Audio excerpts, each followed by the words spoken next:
Oke. Assalamualaikum warahmatullahi wabarakatuh. Waalaikumsalam warahmatullahi wabarakatuh. Okay, hello students. How are you today? I feel I'm fine fine, today. thank you. And you, Oh, Miss? what? Okay, I'm fine too. Thank you. So, before we start our lesson today, it'd be better if we pray together. Okay, so pray start.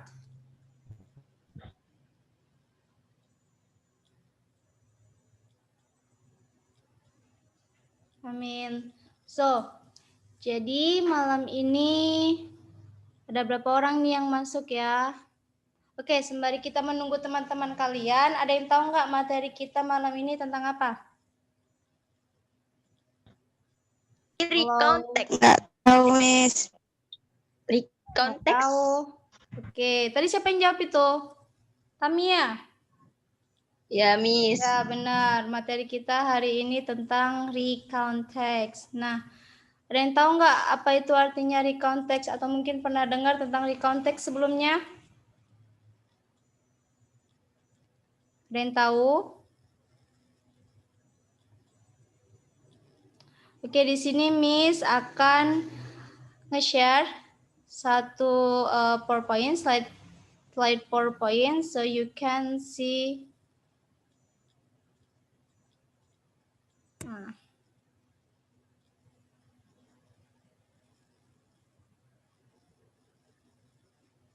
Oke. Nampak kan?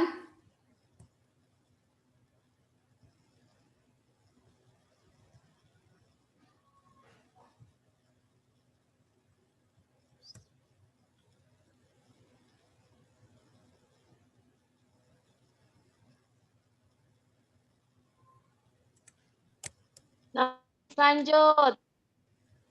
Oke, sabar ya Nanda. Nah, malam ini kita akan membahas tentang recount text. Sebelum kita masuk kepada pembahasan selanjutnya, di sini Miss punya beberapa poin tentang recount text, yakni tentang definition and purpose of recount text, and then generic structure of recount text, language features of recount text, and then the kinds of recount text. So, for the first point is about definition and purposes of recount text. Please, Safira Maharani, tolong dibaca tentang definisi dan juga tujuan dari recount text. Oh my God.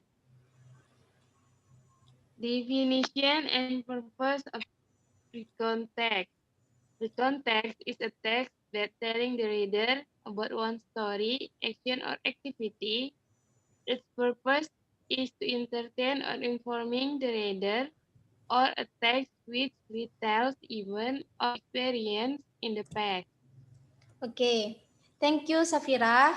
Nah, jadi definisi dan tujuan dari recount text ini adalah recount text ini merupakan teks yang menceritakan kembali kepada pembaca tentang satu cerita, baik itu tentang aktivitas yang sudah dilakukan ataupun kejadian yang sudah berlangsung. Tujuannya apa? Tujuannya yakni untuk menghibur ataupun memberi informasi kepada pembaca, ataupun teks ini bertujuan untuk menceritakan kembali kejadian ataupun pengalaman yang sudah terjadi di masa lalu. Nah, the second one is the generic structure of recount text. Nah, jadi generic structure of recount text di sini tuh ada 3. Yang pertama ada orientation. It gives the readers the background information needed to understand the text, such as who was involved, where it happened, and when it happened. Nah, jadi orientation ini biasanya dia terletak di awal sebagai pembuka. Nah, dia ini di sini bertujuan untuk memberikan latar belakang informasi kepada pembaca mengenai tentang siapa-siapa saja yang terlibat di dalam cerita tersebut, lalu di manakah kejadian ataupun peristiwa itu terjadi dan kapan terjadinya peristiwa tersebut. Yang kedua itu ada events. Events is a series of events that order in chronological sequence. Nah, jadi events ini dia termasuk ke dalam isi dari recount text itu, yakni tentang rekaman kejadian yang berlangsung yang kemudian disusun dengan urutan berdasarkan kronologisnya. Yang ketiga ada reorientation. Nah, reorientation is a personal comment about the event or what happened in the end. Nah, jadi reorientation ini biasanya di akhir sebagai penutup ataupun kesimpulan di mana dia itu memberikan komen ataupun sebagai rangkuman tentang keseluruhan peristiwa ataupun kejadian yang sudah terjadi. Nah, the next one is the language features of recount text. Rizky Puspa Utami, tolong dibaca tentang language features of recount text. Okay, Miss. Language features of recount text. There are some language features in personal recount text. Those are first, using simple past tense. Example, I spent my holiday in Yogyakarta and I was very happy. Second is using action verbs. Example such as spent, went, broke, took, and etc. Oke, thank you Tami. Nah, jadi yang ketiga ini, poin yang ketiga kita akan membahas tentang bahasa yang digunakan dalam recount text. Nah, di sini itu yang pertama ada menggunakan simple past tense karena kita membicarakan tentang retelling the event that happened in the past. Nah, jadi tenses yang kita gunakan di sini adalah simple past tense. Nah, the example, I spent my holiday in Yogyakarta and I was very happy. Okay, and the next one is using action verb. Jadi kita menggunakan kata kerja action. Di sini contohnya seperti spend, meminjam, went pergi, broke beli, took mengambil dan lain-lainnya. Dan perlu diingat bahwa karena kita membicarakan tentang simple past tense, otomatis kata kerja yang kita gunakan itu berbentuk verb to. Jadi setiap kata kerja yang kita gunakan itu harus kita ubah dari verb one menjadi ke verb to. Okay, the next one is using adverb or adverbial phrases to express time and place. Nah, jadi sini kita juga menggunakan tentang kata keterangan tempat dan juga waktu. Contohnya last month, and in Malang, lately, and etc. Nah, the next one is using conjunction and time connectives to connect an event to the other event. Nah, yang terakhir ini adalah menggunakan kata penghubung dan juga waktu untuk menghubungkan satu kejadian dengan kejadian lain. Nah, contohnya itu untuk conjunction-nya adalah using and, or, after, before, after that, then, when, first, and etc. And then the next one is about the kind of recount text. Isla Putriana. Isla, bisa dibaca untuk slide ini? Tentang Bisa. jenis dari recount text. Yang 4 ini. Kind of recount text. Yes. Personal recount. That usual.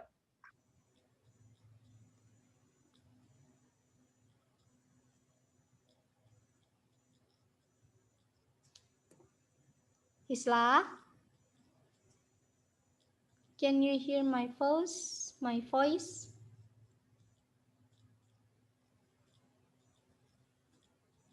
So, oke. Kita lanjut ya.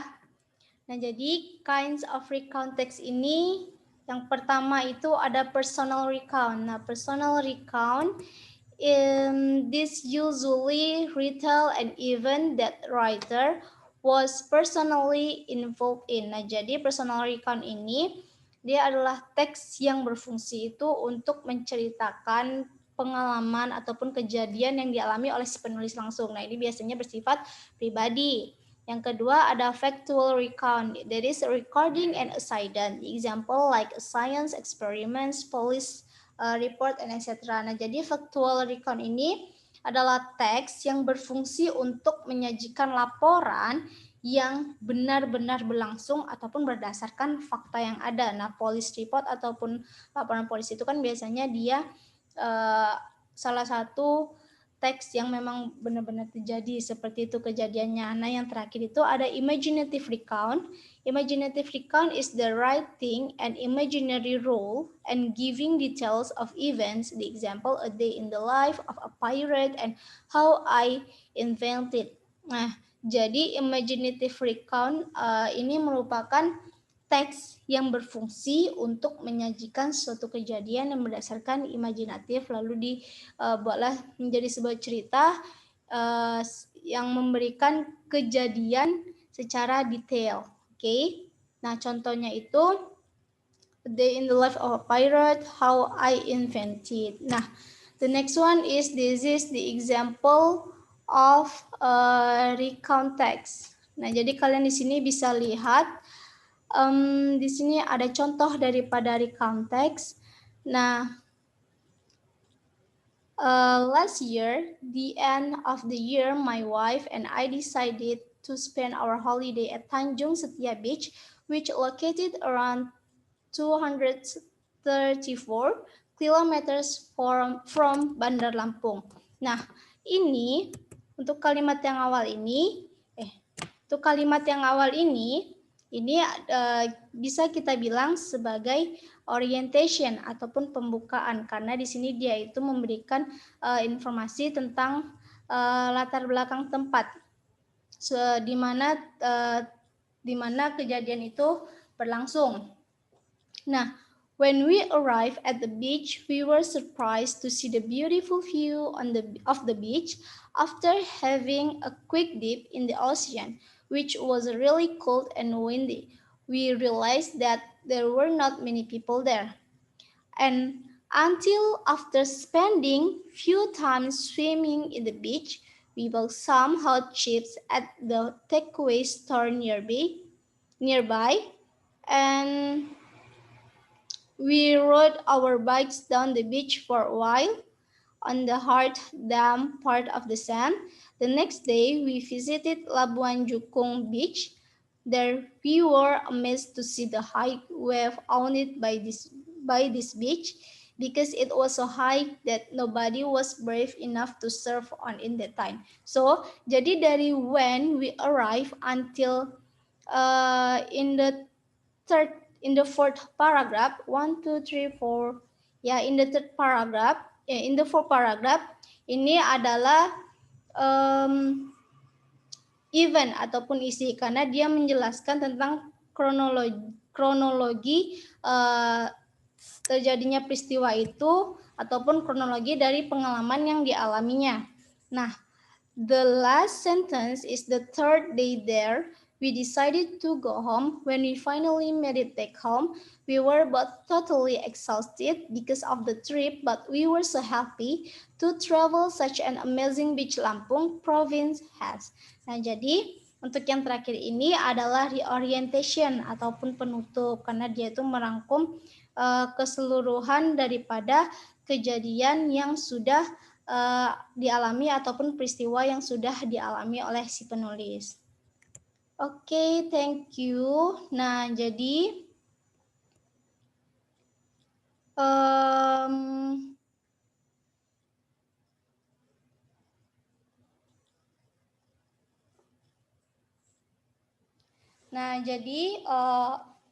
itulah tadi tentang pembelajaran kita hari ini.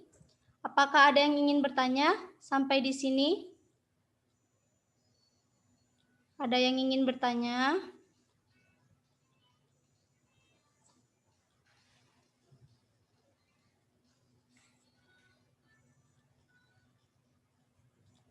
Oke, sepertinya tidak ada yang ingin bertanya. Baiklah, kalau begitu saya yang akan bertanya kepada Rizky Puspa Utami. Ya, Miss. Kita sudah mempelajari tentang recount text, oke? And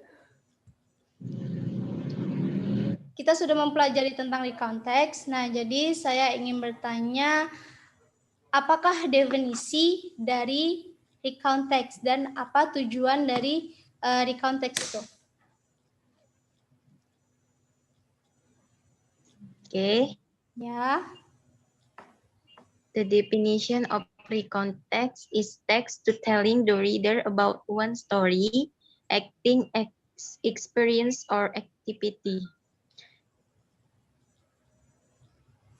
And the purpose is to retell the event story in the past, or the experience of story in the past. Oke, thank you very much Tami. Dan sepertinya Tami sudah paham tentang di konteks, dan saya harap semua yang ada di Zoom ini, yang join di Zoom ini, paham tentang apa itu recontext. Nah, mungkin sampai sini saja pembelajaran kita hari ini.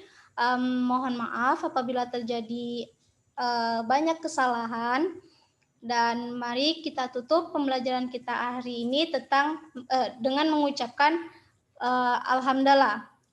Alhamdulillahirabbil alamin. Okay, thank you very much for to join our meeting today, and see you next week. Assalamualaikum warahmatullahi wabarakatuh.